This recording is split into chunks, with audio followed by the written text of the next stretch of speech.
In this video, we're going to see if it's possible to check a Roblox server time. Is it possible? Is it not? Let's find how.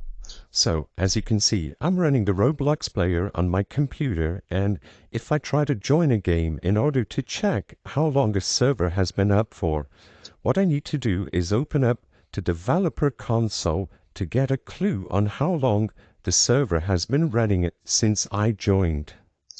So for this first method, like I said, just join a server, start playing, and press F9. F9 brings up the developer console, and you can check the time since the actions you have done and joined.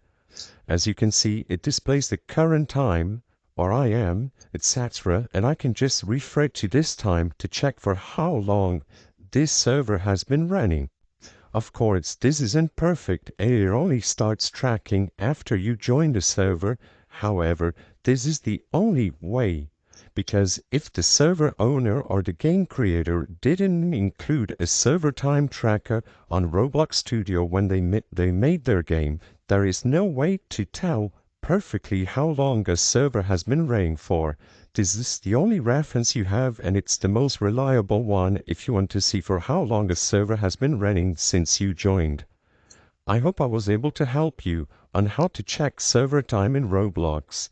If this video helped you, please be sure to leave a like and subscribe for more quick and easy tips. Thank you for watching.